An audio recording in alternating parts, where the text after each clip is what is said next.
Election എടുത്തപ്പോൾ ഒരു തട്ടിപ്പ് പരിപാടിക്ക് വേണ്ടിയിട്ടുള്ളൊരു സംഘാടക സമിതിയാണ്. ഒരു ഉദ്ഘാടനം എന്ന് പറഞ്ഞാൽ എന്തെങ്കിലും ഒന്ന് പൂർത്തീകരിക്കണ്ടേ? വേഗത കാണിക്കുന്നത് ഇലക്ഷന് മുമ്പായിട്ട് താനിത് ചെയ്തു എന്ന് വരുത്താൻ വേണ്ടിയിട്ടാണ്. കട്ട കെട്ടി അടുത്ത ദിവസം തന്നെ പ്ലാസ്റ്റിക് നടത്തിക്കൊണ്ടിരിക്കുകയാണ്. ഞങ്ങളുടെ അഭിപ്രായങ്ങൾ പറയാൻ പോലും സമ്മതിക്കാതെ അക്രമവും ഗുണ്ടായുസവും കാണിക്കുകയാണ്.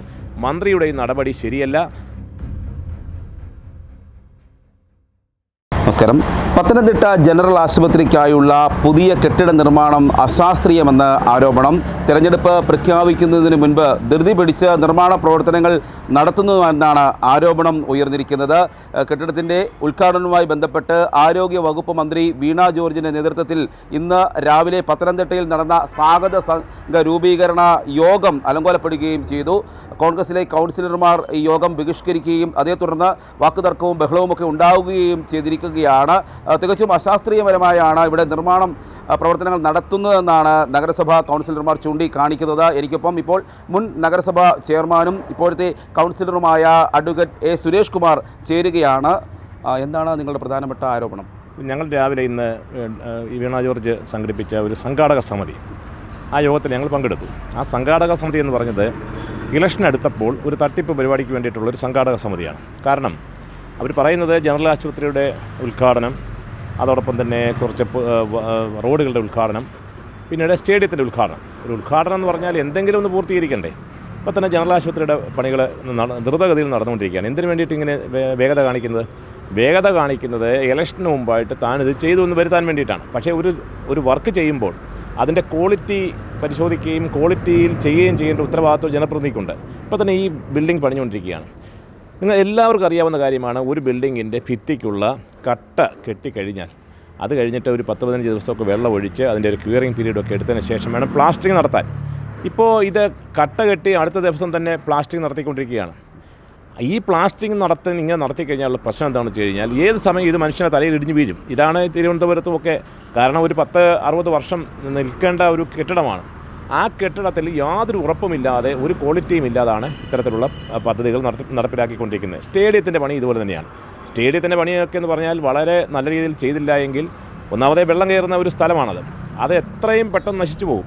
അപ്പോൾ ഇതൊക്കെ വേണ്ട രീതിയിൽ ചെയ്തതിന് ശേഷം ഉദ്ഘാടനം ചെയ്യേണ്ടതിന് പകരം താൻ ഇതൊക്കെ ചെയ്തു എന്ന് പറഞ്ഞുകൊണ്ട് കഴിഞ്ഞ കുറേ നാളുകളായിട്ട് ഒന്നും ചെയ്യാതെ, ഇപ്പോൾ അബാൻ മേൽപ്പാലം 4 വർഷമായിട്ട് പണികളൊന്നും ചെയ്യാതെ അബാൻ മേൽപ്പാലം ഇപ്പോഴും നടന്നുകൊണ്ടിരിക്കുകയാണ്. ഇനി അതിൻ്റെ ഉദ്ഘാടനം നടത്തുമെന്ന് ഞങ്ങൾക്കറിയില്ല. മാരാമൺ പാലം അത് 8-9 വർഷമായി കിടക്കുകയാണ്.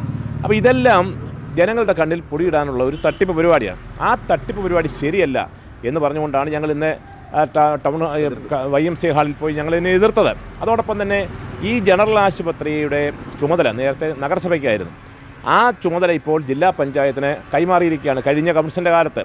അതായത് മന്ത്രിയുടെ വിരുദ്ധ ചേരിയിലുള്ള അന്നത്തെ നഗരസഭാ ചെയർമാനായിരുന്ന സക്കീർ ഹുസൈനുള്ള പ്രത്യേകമായ വിരോധം തീർക്കാൻ കൂടി അദ്ദേഹത്തിൻ്റെ കൈവശമുണ്ടായിരുന്ന അവകാശം, അല്ലെങ്കിൽ നഗരസഭയുടെ അവകാശമുണ്ടായിരുന്ന ആ ജില്ലാ ആശുപത്രിയെ മാറ്റി ജില്ലാ പഞ്ചായത്തിൻ്റെ കീഴിലാക്കി.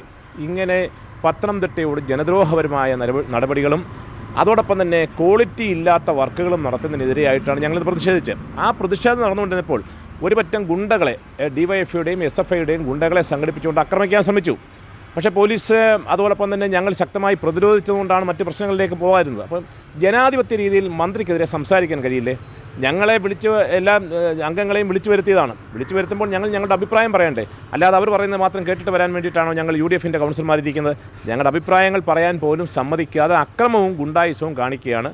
മന്ത്രിയുടെ ഈ നടപടി ശരിയല്ല.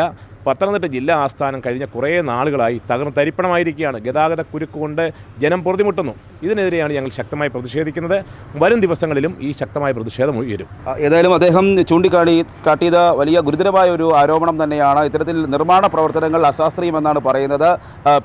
കട്ട കെട്ടി ഉടനെ തന്നെ കാലാവധി തീരുന്നതിന് മുൻപ് പ്ലാസ്റ്ററിങ് ചെയ്യുന്നുവെന്നാണ് അദ്ദേഹം പറഞ്ഞിരിക്കുന്നത്. ഏതായാലും ഈ സംഭവത്തെപ്പറ്റി അന്വേഷണം നടത്തേണ്ടതാണ്. അങ്ങനെ കുറ്റകരമായ എന്ന നിലയിൽ മാറ്റങ്ങൾ വരുത്തേണ്ടതെന്നാണ് അദ്ദേഹം ഇപ്പോൾ ചൂണ്ടിക്കാണിച്ചിരിക്കുന്നത്. ഏതായാലും ഈ ഉദ്ഘാടനവുമായി ബന്ധപ്പെട്ട് സ്വാഗത സംഘ രൂപീകരണ യോഗം ആദ്യം തന്നെ അലങ്കോലമായിരിക്കുകയാണ്.